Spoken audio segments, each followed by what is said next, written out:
I want dark-skinned black women to use the energy that we put into trying to convince others to see us. Why don't us black girls approach white men? I'm not going to approach you. Like, that's crazy. Daddy-daughter relationship, when it's nurtured properly, it's a special thing, man. Even videos I've seen of men saying that, you know, everyone should be celebrating the fact that they're in their children's lives. Okay, that's nice. That's your job as a father, no. And if anything, it makes us seem like we are very self-centered.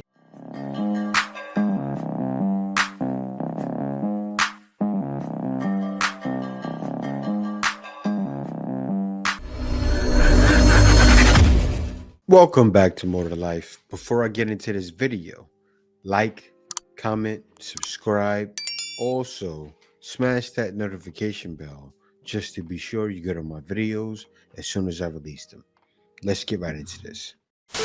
So I have been trying my hardest to stay away from the colorism discussion, which is after Crep's video.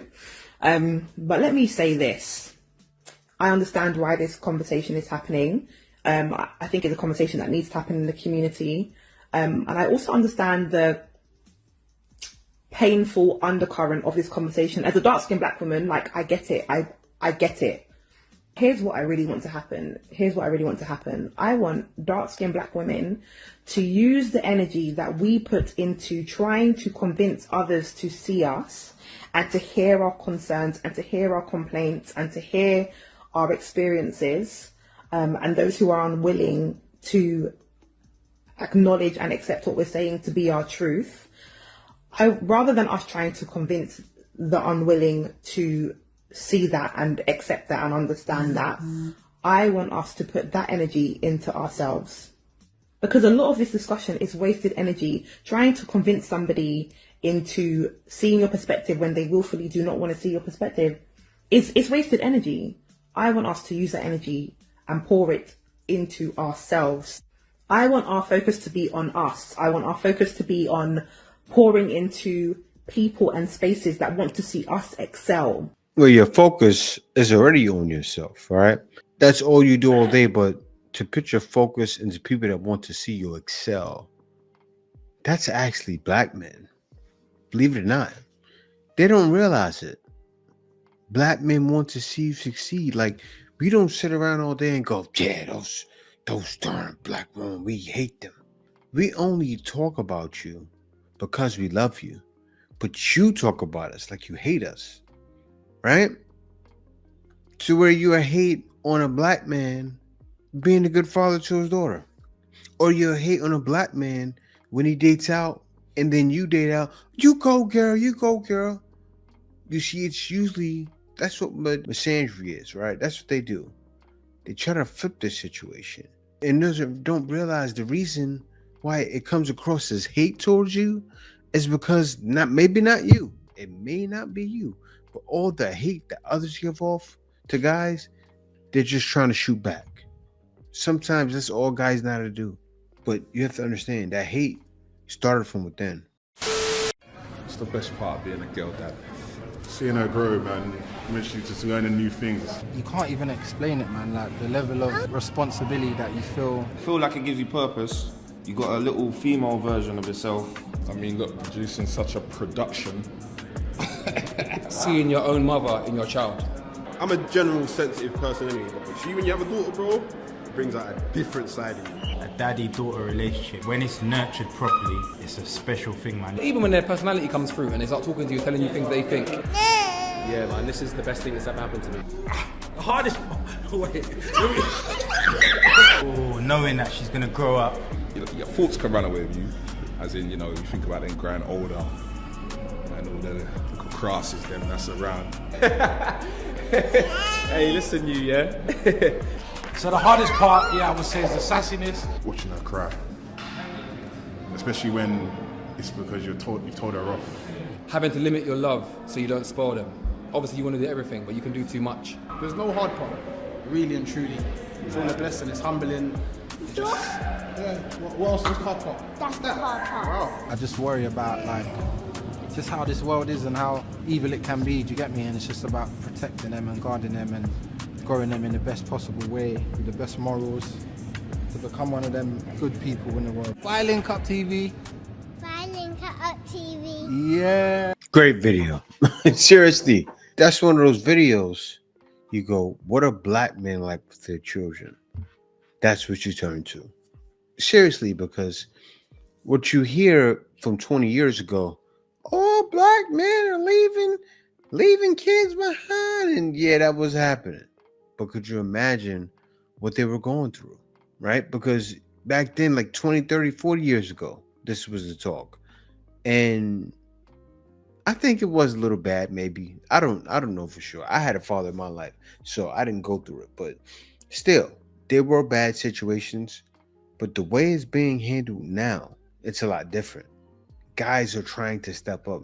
Guys want to step up. And it's because it's all out of love. It's because we can give love. It's because we actually love black women. That's why they have their kids, no matter what they're mixed with. Even though I can tell some of those daughters were mixed from white mothers, but still, they're still black, right? They're good fathers. Show that image. Paint that image. You won't talk about that. You'll bash that, though. Guys, I just want to talk about Nayla's song very, very quickly. Just give me a minute of your time so I can rant, okay? What I would like to know is, why do people come on this app and lie? Like, why? Why are people pretending that we don't have eyes? That are we supposedly blind? We can't see? Like, for stating the obvious and stating a fact, black women are now being told that they are haters. Hating what exactly? I'm very confused. But anyway, let's go over the facts. Krept decided to do a video shoot, for his daughter. Invited along some of his friends, associates, colleagues, I'm not sure. These men brought their daughters, who all happen to be, apart from one person maybe, of light skin, mixed race, complexion. This has now been highlighted on social media, and now there's some backlash saying that people are hateful and miserable, and apparently black men are hated, and this is a major deflection because no one's hating on you. And the fact is, there's videos I've seen of men saying that, everyone should be celebrating the fact that they're in their children's lives. Okay, that's nice. That's your job as a father. No. But anyway, put that aside. Who's to say that you didn't just pick your child up and go to the video shoot? You may not have even seen your child for the past month. Who knows? I don't know. Being in a video, what does that mean? But anyway, I just want to know, where did this come from? I just can't understand it. It's actually frustrating me. I need some answers. It's frustrating me hearing her talk right now. Seriously. It's like that you are doing or showing the hate that guys are talking about. Right when you said they could have just picked them up and brought them to the shoot. Because they're light skin and mixed race. Doesn't matter. That probably is most likely why they didn't just pick them up and bring them to the shoot. They're probably in those children's lives. Somebody hear me. Am I talking loud to somebody right now? Yes. That's what dating out probably gets. Active fathers in their children's lives. Because no headaches. It's a wild thing when you look at sports athletes and you see them with black guys or white women, right? But what you have to understand is they were around. They were calm. They were giving at times when guys needed it. So you think these guys aren't receiving that same energy? They are. So they're happy. Look, for a guy to plan a video shoot and then other guys to come, it's a good thing. Doesn't matter what the other race is of the woman. Just clap your hands up and be more agreeable, because maybe you, right? Maybe your man will feel the same way. Or how do you know that was a bug thrown in his ear? Say if he did have a white wife, who's to say she didn't tell him about that idea? It's a great marketing scheme. Think about it. Song, the video, and everyone's reaction to it at the moment has really got me thinking. First and foremost, I think that as black women, we need to stop making certain observations online because it falls on deaf ears. And I'm not saying that's right. I'm not saying that deaf ears. I'm not saying that we should be silenced. I'm just saying that the only people that are going to be listened to when it comes to how black men treat black women are black men. The message around protecting black women and, you know, dating black women, preserving the black community or whatever that might mean, that conversation cannot come from black women anymore because black men have become desensitized to this conversation when we discuss it. And yeah, I wonder why. Look at all the backlash they're getting. I wonder why they're not accepting any kind of talk from black women at all. Don't say nothing. That's what guys say. Don't say nothing. As soon as black women, shut up. Don't you agree, Mr. Feather? Word. I just want don't say nothing. Yes, I agree, and I've seen that we don't really get that many black men speaking on it, speaking on our behalf, advocating for us. But in my opinion, I do think that we need to start showing action as opposed to talking about it so much. And what that means is go where the love is. Go where you are loved, where you are supported, where you feel safe, where you are adored. Go there rather than focusing on where that love isn't. And this exceeds race. I'm not saying that we should completely stop dating black men. I'm not saying that at all. What I'm saying is date the guy that likes you. Focus on the guy that shows you love. It's that simple, really. Like, I'm getting sick and tired of the same rhetoric that they don't like us, they don't choose us, they only go for racially ambiguous women, they don't find us attractive, we're not their preference, colorism, blah, blah, blah. And it doesn't mean that these things don't exist. Of course they exist, but why are we putting all of our efforts and our focus on that part of the conversation and overlooking the people that do love us, that do care for us, that do want to date us and do want to give us good quality relationship? That's where our focus should be. And I also feel like every time we bring up these conversations, especially in spaces where it might feel like there was absolutely no need to, it kind of reduces the argument that we're making, because now the conversation isn't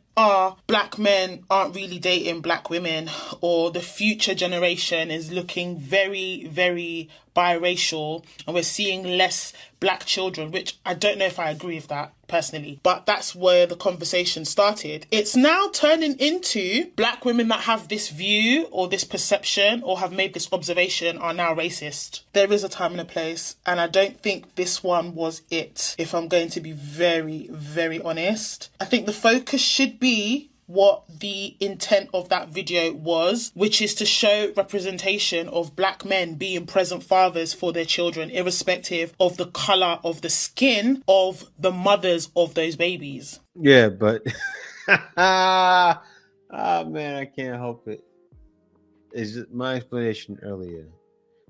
If you look at it that way, it's kind of what it showed, but it still shows exactly like you said. That's how it should be looked at. Really, they're present fathers and they're good men supporting their daughters, and they're happy. That's what it shows. They're happy. That's what I think the focus should be. We can talk about the lack of representation of black men dating black women in the industry and how, you know, a lot of black women say that they don't get chosen by black men. We can talk about that, but this just wasn't the time and the place for it, I don't think. And if anything, it makes us seem like we are very self-centered. Finally!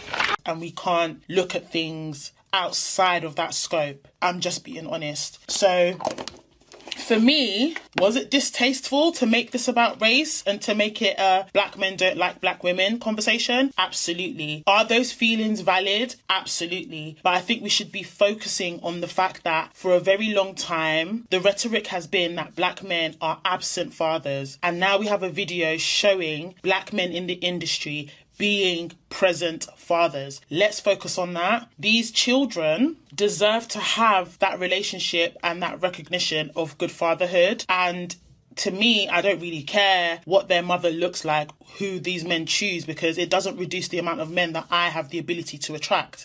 So I'm just putting that out there. That's all I'm going to say. Yeah. But like I said in the video before, that's what it's showing to me.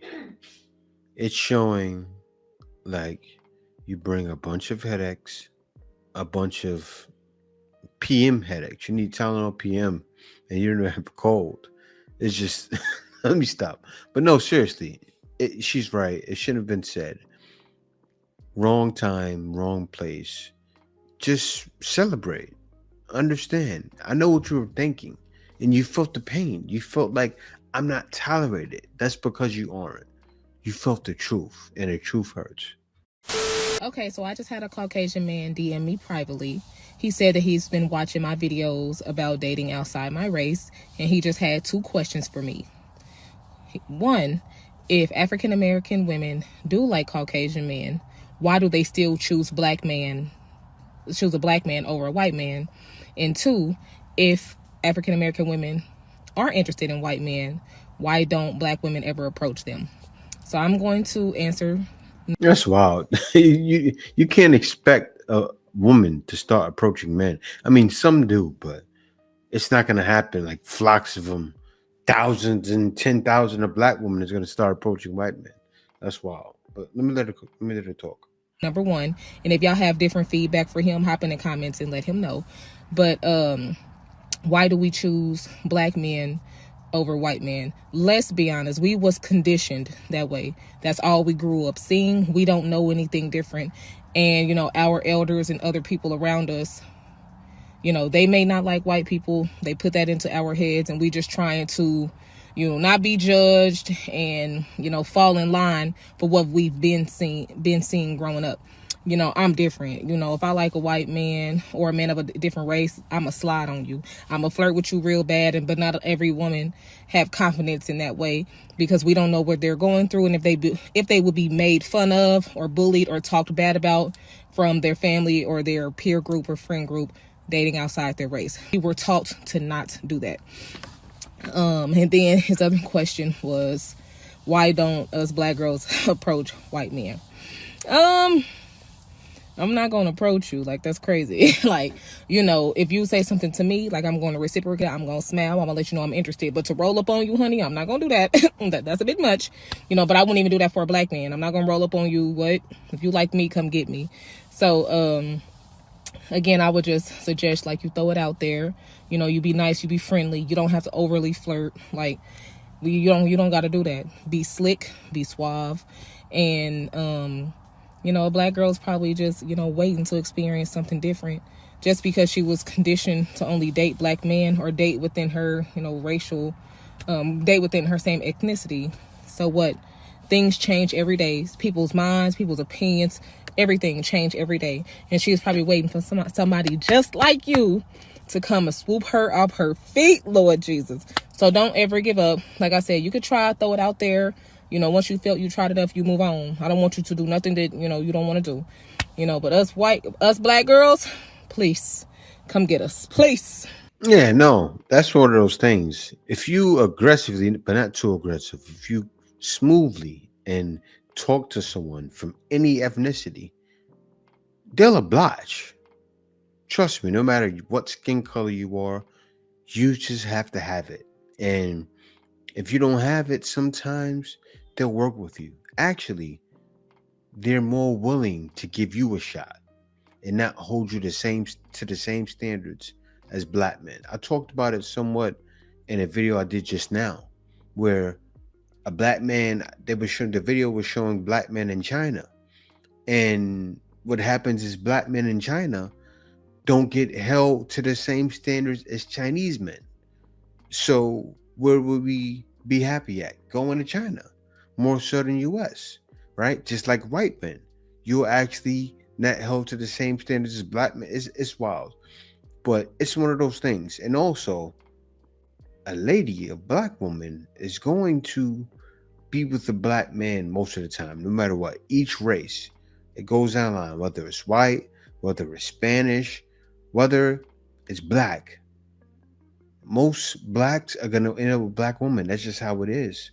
So I don't know what he's thinking. I don't know how old he is. I don't know but what I'm trying to say, I don't know what he has learned in his life, because if you've been alive for a certain amount of years, some of these things are common sense, but I take that back.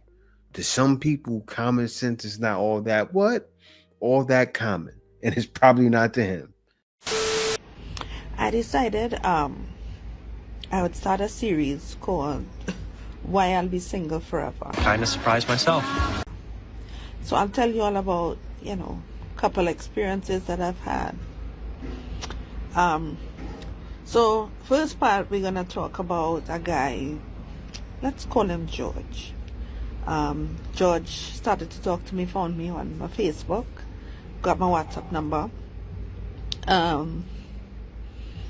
Mind you, he had asked for my number a few months before. He asked for my number a few times, right? So you got my number on WhatsApp. We never video called. Yeah, I think we had a few conversations, a few voice calls on WhatsApp. Conversation went okay. Now, mind you, this guy has a good job. Not a behind the desk kind of job, but steel tip boots type of job. Some good company. I can't remember what company it is. This is about maybe 3 years ago. So I was maybe 47, 48, somewhere there. Granny's still trying to get it in. I hear her. I mean, I'm 43 myself, but you look every bit of 47. I mean, hey, do what you gotta do.